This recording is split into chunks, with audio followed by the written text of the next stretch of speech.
Kitab dijelaskan bahwa kullu ummati yadkhuluna ilal jannah. Setiap umatku akan masuk surga. Masya Allah. Rasulullah membuat pernyataan dan sekaligus doa. Kullu ummati yadkhuluna ilal jannah. Setiap umatku itu akan masuk surga. Masya Allah. Ya, tapi tidak boleh juga kita lemahkan syariat, sehingga kalau begitu tak usah mi sholat, ya kan? Tak usah mi ini. Ini salah satu pernyataan dan doa Rasul kepada kita semua. Illa man aba, kecuali yang tidak mau. Jadi ada pengecualiannya katanya. Setiap umatku masuk surga kecuali yang tidak mau masuk. Qila wa man aba wa may ya'ba. Siapa itu Rasul? Ya kan? Siapa itu Rasul tidak mau? Masa adakah orang yang tidak mau masuk surga, tidak mau selamat, ya kan? Hanya mau misalkan nauzubillah azab kubur, mau neraka. Siapa yang mau begitu? Qila man, siapa itu ya Rasulullah? Nah, di situ dijelaskan kalau kita berbuat jahat, menyakiti hati orang lain, berbuat maksiat, itu seakan-akan dia yang minta neraka, ya kan? Nah, makanya secara umum lakukan saja yang mudah-mudah, yang normal-normal. Insya Allah kita semua mendapatkan syafaatnya Rasulullah Muhammad sallallahu alaihi wasallam. Allahumma salli wa sallim wa barik alaihi. Berbicara tentang maulid, sebelum kita lebih lanjut tentang kata hikmah berikutnya, saya teringat sahabat kita yang berada di daerah Cikoang. Ada yang di sini berasal atau mungkin dari Takalar, pernah lewat di sana. Kita sebut saja. Di situ ketika bulan maulid seperti ini ada namanya Maulud Lompoa, menyelenggarakan maulid dengan besar-besaran, habis-habisan, dengan sangat besarnya, ya kan? Di satu sisi ketika ia mengagungkan dan memuliakan Rasul dengan maulidnya, Lompoa, napakalampui, dia kasih besar, ya kan? Maulidnya. Tetapi ada yang aneh dan menarik, kita kaji dan bahas pada kesempatan ini. Di situ masih ada oknum dan masih ada pendapat segelintir orang, ya, yang mengatakan bahwa kita hanya kasih besar maulid, sementara sholat 5 waktunya mohon maaf tidak dilakukan. Yang diakui sebagai sholat cuma hari Jumat tadi, itu jadi dilakukan. Sehingga kalau masjid-masjid di sana hari Jumat ya full. Tetapi kalau 5 waktu ya bisa dihitung. Ya, beberapa tahun yang lalu teman saya juga masih memberikan persaksian begitu. Semoga tahun ini sudah ada peningkatan. Terus apa yang terjadi? Kenapa bisa? Alena Guru Tamustamin ketika ada kajian antropologi tafsir, beliau menjelaskan, inilah di dalam ilmu tafsir dan ilmu dakwah yang dikatakan at-tadarruj fid dakwah, berdakwah secara step by step. Apa maksudnya berdakwah secara step by step? Kita tahu di abad-abad yang lalu, ya, Indonesia secara umum, Sulawesi dan termasuk Makassar, Takalar secara umum, sebelum masuk agama Islam, agama apa yang ada? Hindu Buddha, ya kan? Namanya ajaran Islam yang baru-baru, orang yang baru masuk Islam tak bangka-bangka itu, kaget-kaget kalau langsung disuruh orang yang tidak pernah sholat, nol sholatnya, langsung masuk Islam. Mulai hari ini Anda lakukan sholat 5 kali. Wih, 1 kali saja saya tidak pernah. Kemudian langsung dadakan 5, ya kan? Nah, tak bangka-bangkai. Makanya yang dilakukan ulama kita penyebar Islam terdahulu, ya kan, memberikan agama Islam secara bertahap, tidak silangsungan. Kalau langsung mengatakan, ini mungkin strateginya dulu ulama di sana yang menyebarkan Islam di sana. Warga di sini banyak keturunan Arab, banyak keturunan Nabi Muhammad. Kalau begitu jangan lupa nenek Anda, kakek Anda. Apalagi beliau adalah rahmatan lil alamin Muhammad. Kalau begitu selalulah bersalawat. Kalau ada maulid kasih besarlah, karena itu adalah nenek moyang Anda. Kita lagi ini bukan keturunan Rasul, juga sangat memuliakan beliau, apalagi Anda, darah dagingnya ada di tubuh Anda, ya kan? Nah, kemudian sholatnya kan banyak, sholat sunnah banyak, ada sholat wajib, Idul Fitri, kemudian Jumat. Di situ dalam kajiannya yang dipilih ulama kita itu cuma awal-awalnya sholat Jumat dulu. Sholat Jumat dulu. Sama kita ini, metode ini biasa kita lakukan. Mungkin di Yaman, di Mesir, di Kanada, di luar negeri tidak ada yang namanya puasa lohor, tidak ada, ya kan? Hemat saya tidak ada, cuma di Indonesia ini yang ada begini, terutama kita di Bugis Makassar ini ada puasa lohor. Kalau kita mau hitung-hitungan puasa lohor, ya bukan puasa, ya kan? Namanya puasa lohor, ya bukan puasa, namanya puasa dalam ilmu fikih subuh sampai maghrib, ya kan? Ada ke dalam kitab ilmu fikih boleh berpuasa subuh sampai lohor sampai maghrib, itu sah, ada nggak? Maka secara umum sebenarnya tidak ada. Tetapi kita mengajak anak kita usia 2 tahun, 3 tahun masih tega puasa langsung puasa full.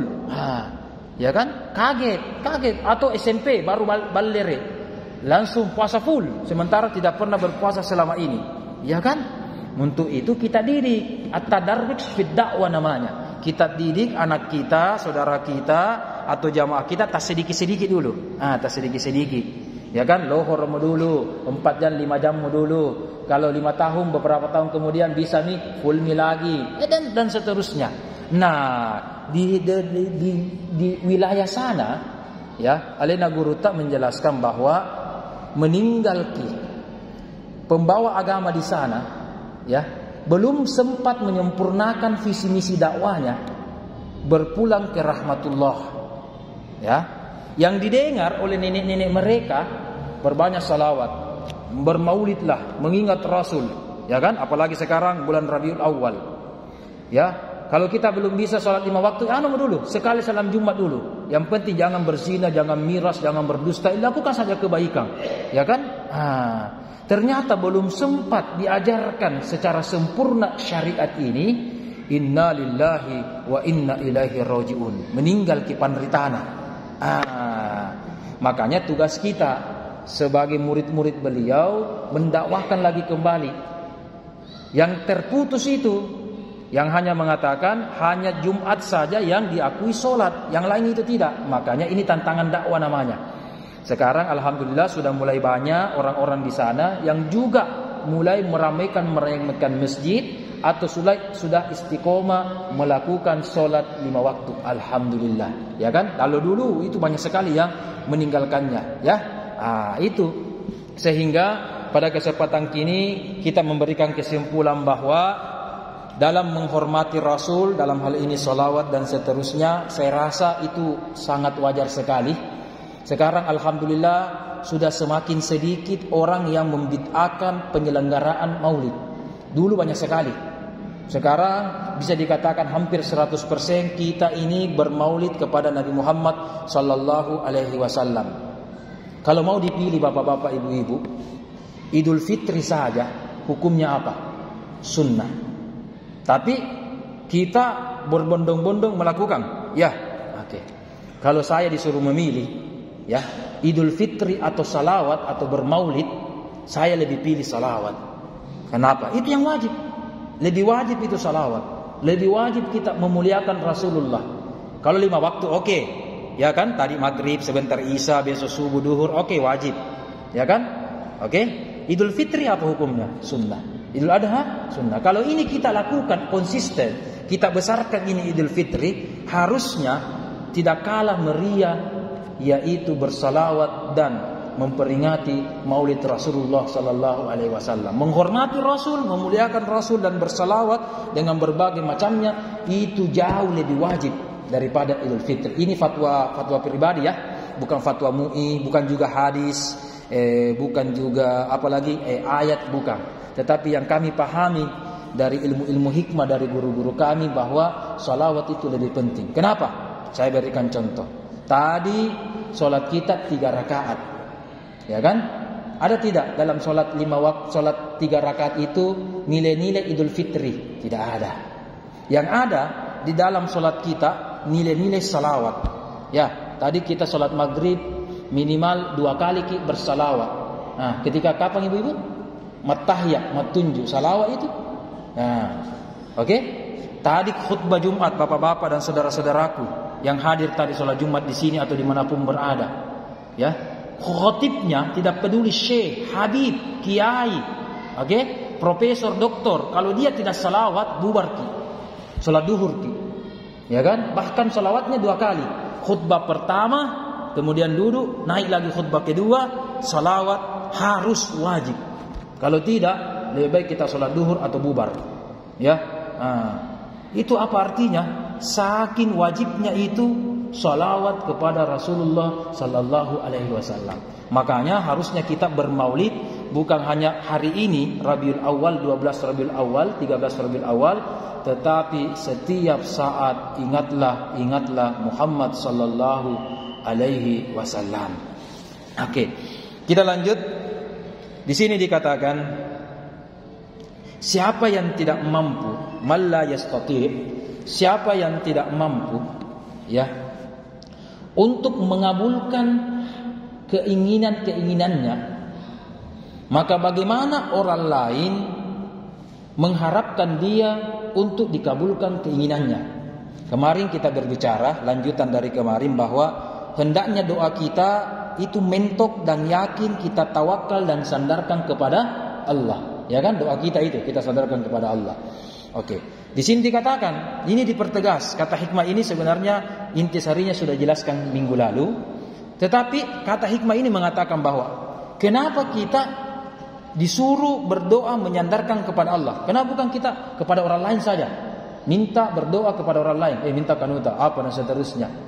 Di sini dikatakan, mana mungkin man la yastati'u, ya, ada orang yang tidak mampu memenuhi hajatnya, kemudian kita mintaki supaya dia penuhi hajat kita. Si fulan ini, siapa di sini yang paling kaya, yang paling baik, yang paling sempurna? Anggaplah si fulan A. Oke? Dia yang paling kaya, yang paling baik, yang paling gagah, yang paling. Oke? Walaupun dia yang paling di masjid ini, di kampung ini, di wilayah ini, ya, tapi pasti ada hajatnya yang ada keperluannya tidak bisa dia lakukan. Ya. Oke? Bagaimana contohnya? Kita mau makan saja, yang paling simpel, kita mau makan. Biar bagaimana kayanya orang. Kita sebut misalkan Yusuf Kalla, Aksa Mahmud, ya kan? Atau siapa yang paling kaya di sini? Oke? Mau makan. Ya. Apakah dia menanam sendiri padi? Iya, enggak kan? Mau makan ikan, apakah langsung mak bagang menangkap ikan di laut sana di tengah malam? Ya, oke? Tidak kan? Mau susu, apakah langsung memeras sapi hari ini juga? Berarti dia membutuhkan orang lain untuk mengabulkan keinginannya. Belikan dulu suruh-suruh, atau dia sendiri. Tetapi belikan sayur. Tapi sudah ada perlibatan orang lain. Siapa yang itu? Panjang kita punya uang, beli kangkung, dibawa oleh tukang sayur pagi-pagi. Tukang sayur pagi-pagi ambil dari pasar Terong misalkan. Dari pasar Terong lagi diambil dari Malino, dari mana? Ujung-ujungnya di mana lagi? Ada pengumpul ya. Yang pengumpul-kumpulnya di situ. Ujung-ujungnya dari petani. Bisakah kita langsung jadi petani? Enggak kan? Makanya di sini dikatakan, kenapa kita tidak berharap doa-doa kita, keinginan kita tidak boleh mengharapkan 100% manusia, karena manusia saja tidak mampu memenuhi kebutuhannya. Ya kan? Oke, bisa semua dibeli dengan uang. Tetapi di luar sana, bahkan di kelas VIP di rumah sakit di sana, rumah sakit yang Pauil Mela di Makassar, di VIP ada mungkin pasien hari ini, mungkin rekeningnya banyak, tapi dia tidak bisa makan coto, diimpus, koma, ya, oke? Atau tidak diimpus, tetapi banyak nih pantangannya. Tidak bisa makan ini, tidak bisa makan ini, padahal banyak uangnya. Saya pernah satu meja dengan salah seorang orang terkaya di Makassar mungkin. Kalau saya sebutkan perusahaannya atau di bidang apa, saya yakin 99% bapak-bapak, ibu-ibu kenal. Ketika itu beliau mengundang kami, termasuk ketua MUI, para ustaz, para penghafal, untuk buka puasa bareng. Ketika itu entah mengapa Allah takdirkan saya di antara banyak meja yang ada, saya satu meja bundar dengan yang hanya 4 orang 5 orang dengan tuan rumah itu. Apa yang terjadi? Dengan banyaknya rumah, aset, perusahaan, mobil dan uangnya, ya kan? Apa yang terjadi? Dia tidak makan nasi. Biar 1 biji, tidak makan nasi. Tidak bisa beli nasi. Tidak bisa beli nasi. Ya kan, biar 1 ton beras tidak beli. Biar satu sawah, langsung berapa hektar sawah, bisa mungkin tidak beli. Ya kan? Tetapi di piringnya biar 1 biji nasi tidak bisa. Kita kodong kehidupan begini ji biasa ji.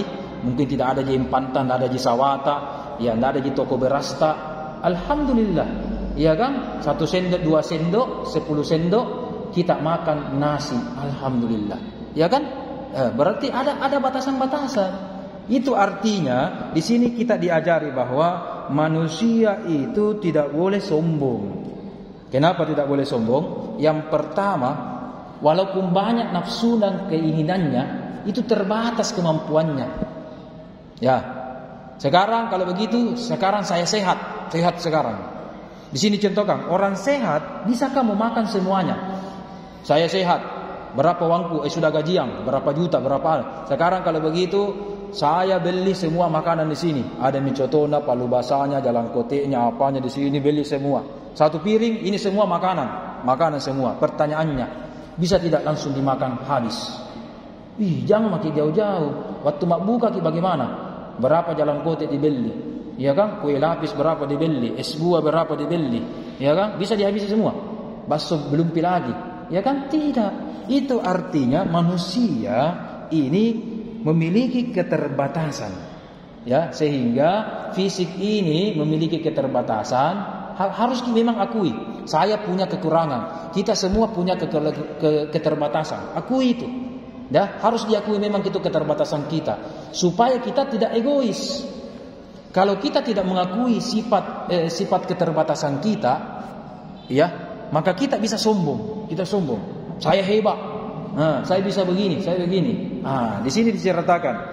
Ingatlah kisah Nabi Ibrahim bertemu dengan rajanya, Raja Namrud. Raja Namrud itu ketika berdialog, sebelum kita jelaskan lebih lanjut, saya ingin flashback dulu bagaimana kisah Ibrahim dan kisah Raja Namrud. Raja Namrud pernah bertanya kepada Ibrahim, ya kan? Bagaimana itu Tuhan Anda? Kenapa hebat sekali? Kenapa Anda mau menyalahi tradisi-tradisi kita, menyembah berhala? Apa kata Ibrahim? Itu Tuhanku bisa menghidupkan, bisa mematikan. Ya kan? Alam tara ilal ladzi haja Ibrahim. Itu kata Al-Quran. Ingat ketika ada orang yang menentang dialog Nabi Ibrahim, dalam hal ini Raja Namrud. Kenapa engkau sembah sekali Tuhanmu? Rajin ini dan seterusnya. Fanatik sekali. Ya kan? Jangan sembah itu. Ikuti saja ini. Coba lihat, berhala saja. Kita ikut, jangan itu. Kenapa begitu? Apa kata Ibrahim? Tidak. Tuhanku itu bisa menghidupkan, bisa mematikan. Raja Namrud membuktikan perkataannya. Gampang sekali itu. Bisa menghidupkan, bisa mematikan. Kalau begitu saya kasih Tuhan Ibrahim. Saya kasih jadikan Tuhan. Anak buah, panggilkan 2 orang. Panggilkan 2 orang ini. 2 orang berdiri di sini. Oke. Ibrahim lihat ada 2 orang. Ya, apa yang terjadi? 1 orang dipenggal lehernya, 1 orang disuruh pulang. Itu terbukti Ibrahim. 1 orang kubunuh, aku mematikan. 1 orang kuselamatkan, aku juga menghidupkan. Sama aja dengan Tuhanmu Ibrahim. Apa hebatnya? Ya, apa hebatnya? Ini orang kalau berotong ini begini. ya kan? Tuhanku bisa menghidupkan dan bisa mematikan. Saya juga bunuh orang, bisa kan mematikan. Ku kasih tallas, bahkan ku kasih uang, bebas. Oke? Oke. Ketika itu Nabi Ibrahim 1-0 dikalah. Oke. Hebat tuh ini Raja Namrud ini ya. Oke. Dalam lanjutan ayat yang disampaikan itu, sebelum kita lebih lanjut kisahnya, terabadikan dalam Al-Quran. Kalau begitu, begini Raja Namrud. Tuhanku itu meletakkan dan menerbitkan matahari di timur, menenggelamkannya di mana? Di barat. Oke. Coba bedin Raja Namrud. Coba. Baliki. Hebat ke Namrud. Baliki beding. Tuhanku ini di timur. Gimana timur? Oh situ. Timur terbit matahari, kemudian tembelan di sini. Coba ben baliki. Atau jamu timur, selatanmu. Ya kan? Utaramu, sedikitmu. Ya, jangan ini kalau di sini berarti 180 derajat. Sedikitmu 90 derajatmu. Langsung ketika itu dikalah. Itu artinya bahwa Masya Allah, kita ini tidak ada apa-apa kita. Makanya di sini dikatakan ya, bahwa manusia itu tidak boleh angkuh dan sombong terhadap apa yang dimilikinya. Qala Syekh Abdul Hasan Asy-Syazili. Gurunya Ibnu Athaillah ini bernama Abdul Hasan Asy-Syazili, pendiri dari tarekat Syazili, itu berkata, ya, aku sudah putus asa mengharapkan orang lain. Jadi saya sudah putus asa ini. Saya mengharapkan meminta kepada orang lain. Kenapa? Kata Abdul Hasan di sini, kenapa saya putus asa menghadap kepada orang lain? Kenapa? Karena kalau kita pakai standar kita, pasti tidak ada yang beres. Seorang bos memerintah anak buahnya, bro, itu bukan begitu caranya, begini, ya kan? Kalau kita terlalu mengharap orang lain dan standar tak kita pakai, apa yang jadinya? Menyalahkan orang lain, apalagi marah-marah, tensinya marah-marah, berteriak dan seterusnya. Asal kok bukan begitu caranya, begini. Coba dari tadi ke bos kita melakukan, buat apa kok gaji kalau begitu, misalkan. Ya kan? Di sini dikatakan aku sudah berputus asa terhadap orang lain kepada saya. Kenapa? Abdul Hasan itu sudah mengakui kalau kita mengharap kepada orang lain pasti kita menyesal. Maka kalau begitu aku mengharap kepada seseorang atau bukan sesuatu dan bukan seseorang, lighairi, yaitu selain manusia. Ya kan? Bukan berarti selain manusia malaikat ya atau jin, bukan. Apalagi biasa ada babi ngepet atau apakah ya, dan seterusnya. Bukan itu. Di sini dikatakan bahwa yang dimaksud adalah saya mengharap kepada Allah Subhanahu wa taala. Kenapa? Aku belum pernah dikecewakan oleh Tuhanku. Wih, enaknya kalau begitu. Ya kan?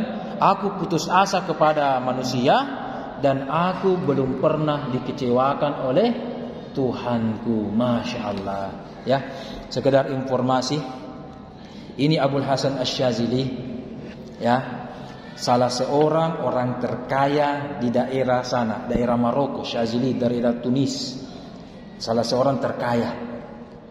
Saking kayanya, dia memperkerjakan banyak pembantu atau asisten rumah tangga atau penjaga toko lah istilahnya. Ya. Dia hanya memfokuskan dirinya untuk beribadah kepada Allah. Kalau menurut Abdul Hasan, ya, orang yang gemar spiritual bukan berarti meninggalkan rumahnya. Mungkin ada saudara kita di luar sana mau langsung mendekatkan diri kepada Allah, mohon maaf, langsung tinggalkan anaknya, keluarganya dan seterusnya. Ya, baik kalau dikasih uang. Ada juga di antara mereka tak usah dikasih uang, insyaallah ada tunjuk rezekinya. Iya kan? Nah, kita seorang suami ini, seorang bapak masa bilang begitu, ya kan? Oke. Mungkin ada saudara kita berpendapat begitu. Tapi hemat saya, ya, saya tidak sepenuhnya sepakat tentang hal tersebut. Ya kan? Untuk mengenal Allah tidak mesti kita langsung meninggalkan semuanya, tidak mesti. Untuk mengenal Allah, ya, cukup kita mengatur semuanya. Saya ulang. Jadi untuk mengenal Allah tidak usah kita bokoi dunia, tinggalkan dunia.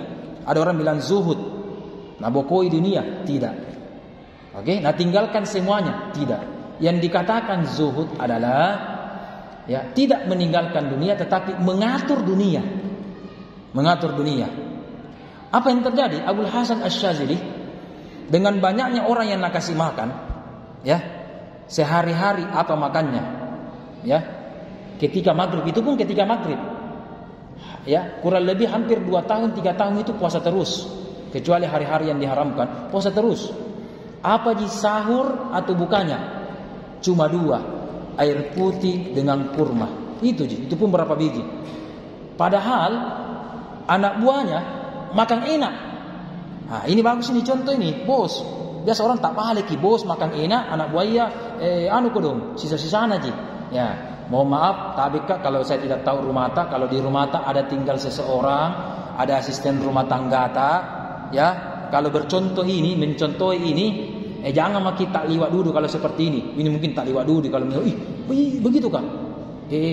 Anggaplah pelayannya, anak buahnya nak kasih makan ayam, dia kodong kurma terus Cina makan, misalkan ya. Kalau kita minimal kasih sama. Itu yang paling minimal itu. Makan ki ayam, kasih makan tong ayam. Makan ki konro, dia kodong apa Cina makan, bakwan di misalkan. Tidak, kasih sama. Sisa-sisa jadi kasih tidak, ya kan? Kasih sama. Ya, duduk tak meja tak kalau perlu kasih sama, jangan beda-bedakan. Kenapa? Kita kan sama-sama hamba Allah. Tapi kalau kita lihat Abul Hasan Asy-Syadzili, dia bahkan tak balik. Ya, bagaimana tak baliknya? Anak buahnya nak kasih puas makan apa mau, silakan ayam, kambing apa dan seterusnya. Tapi dia selalu puasa. Sahurnya, maghrib puasanya, buka puasanya apa? Air putih dan kurma saja, itu saja terus. Ya kan? Masya Allah. Kita lanjut. Ada seorang pengembara datang ke rumah Abul Hasan.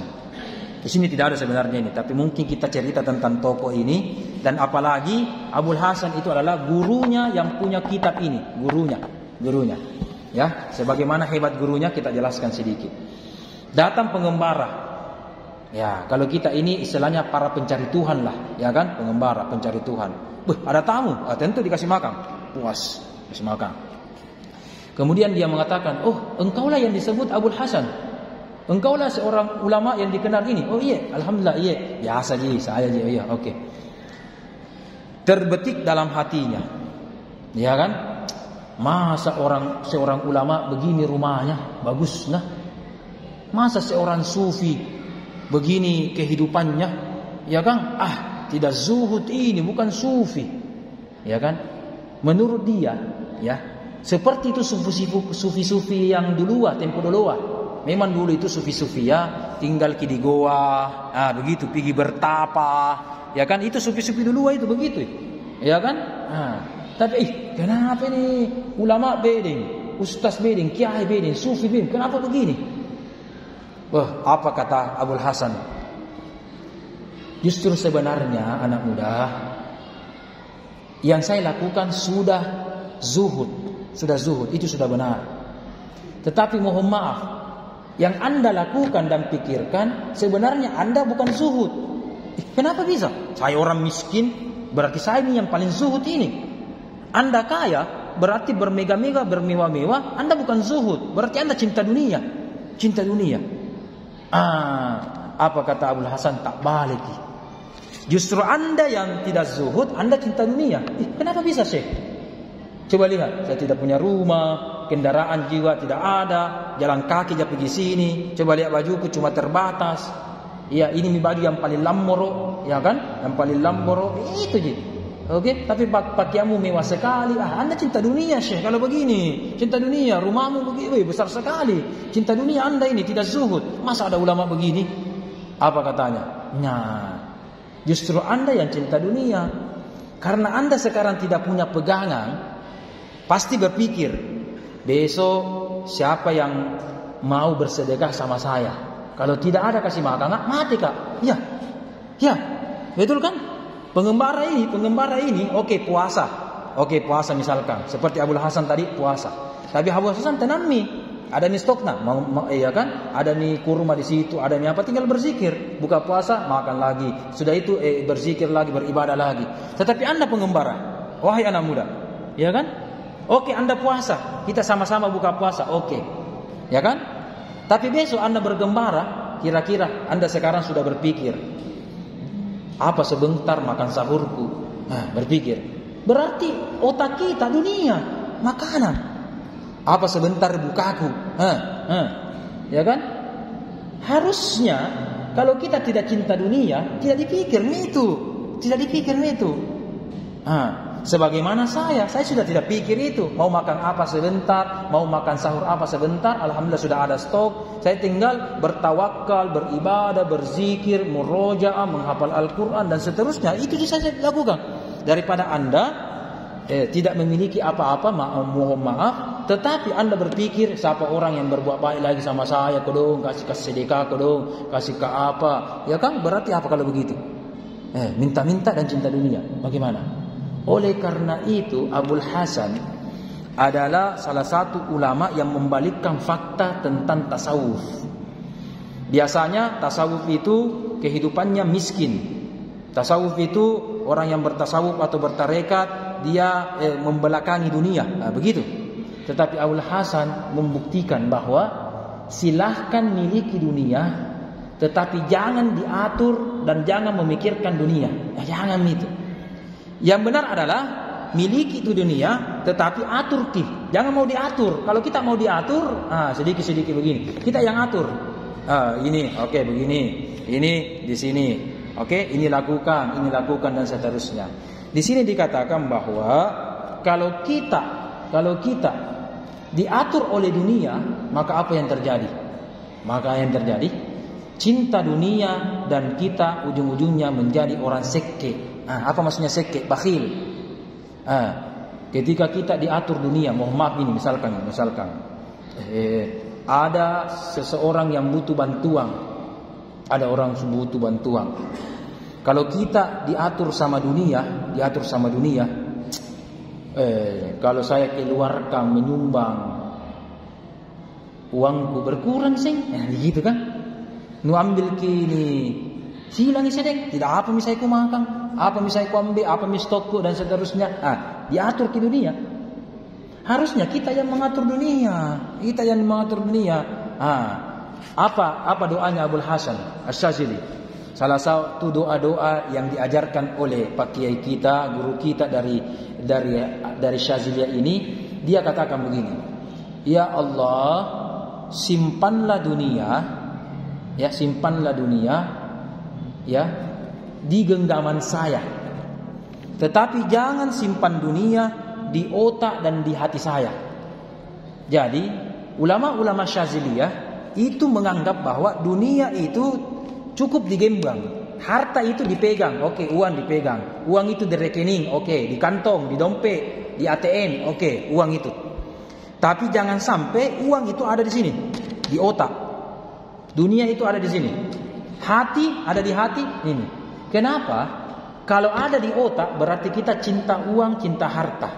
Tapi kalau di genggaman ada orang butuh kan gini, hak pakai gitu harta. Kalau ada orang butuh kasih nih. Ya kan? Makanya orang ini gampang bersedekah dan gampang berzakat.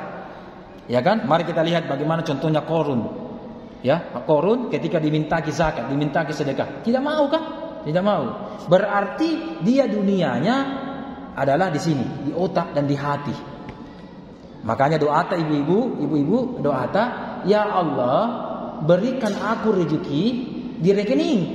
Ya kan? Bagaimana Bu? Kalau ada uang rekening bagaimana? Enak kan? Di dompet, di kantong. Oke, itu di tangan ada uang. Itu doata. Jangan itu simpang ya Allah uang di otak. Dioperasi gitu kalau ada uang di otak ditemukan. Apa artinya? Ini kata kiasan. Kalau dunia ini ada di otak atau di hati kita, maka kita melahirkan orang-orang yang egois dalam bertindak.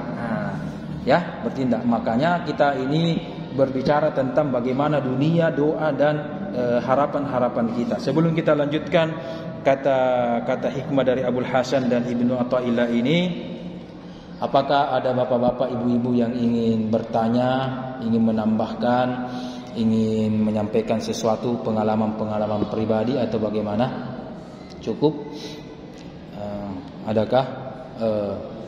Tidak ada. Alhamdulillah. Kalau begitu sedikit lagi sebelum kita memasuki waktu sholat, ya, saya ingin hanya katakan sedikit tadi, terutama kesimpulan ini ya, sisa kesimpulan yang pertama. Di momentum bulan Rabiul Awal ini, mari kita tingkatkan cinta kita kepada Nabi.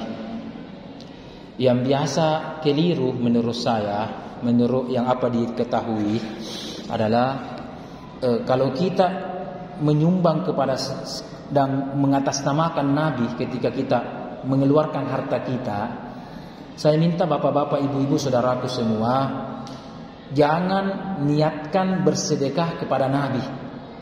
Di masjid kita misalkan akan menyelenggarakan maulid, tentu ada patung-patungan, ada apa naum baku, biasa ya, apa naum baku, ada menyumbang telur, ada menyumbang ini. Saya minta ibu-ibu, bapak-bapak dan saribatangku semua ini, ketika kita mengeluarkan uang kita, jangan mengatakan saya mau bersedekah kepada Nabi, saya mau sedekah ini. Tidak.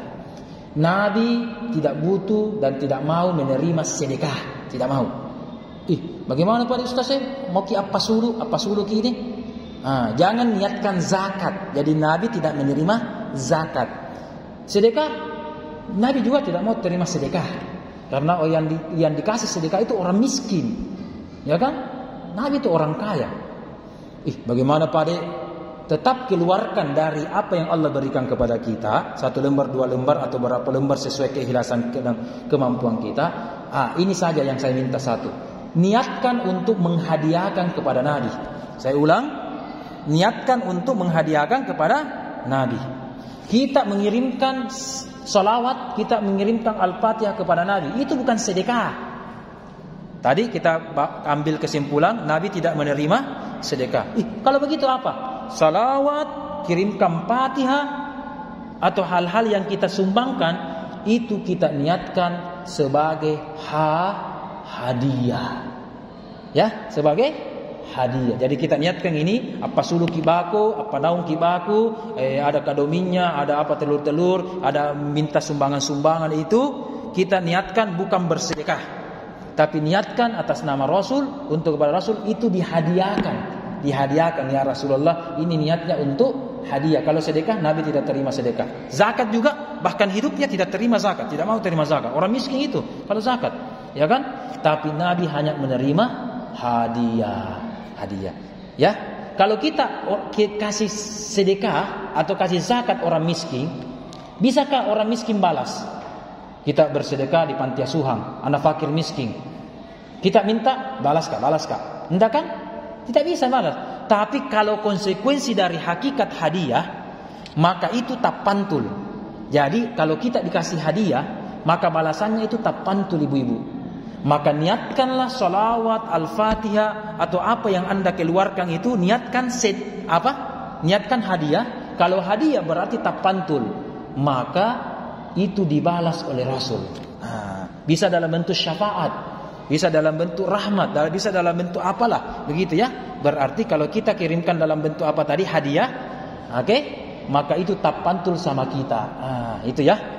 Maka niatkanlah sebagai hadiah apapun yang kita berikan kepada Rasul, terutama salawat dan mengirimkan doa Al-Fatihah, maka itu insyaallah dibalas oleh Rasulullah sallallahu alaihi wasallam. Allahumma shalli wa sallim wa barik alaihi. Demikian dari kami, terima kasih atas keperhatian dan kehadirannya semua. Subhanaka la ilma lana illa ma 'allamtana innaka antal alimul hakim. Wa sallallahu ala sayidina Muhammad sallallahu ala Muhammad walhamdulillahi rabbil alamin.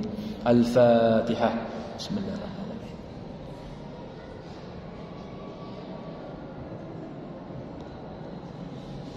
Amin amin rabbal alamin. Terima kasih, wabillahi taufik wal hidayah. Assalamualaikum warahmatullahi wabarakatuh. Alhamdulillah.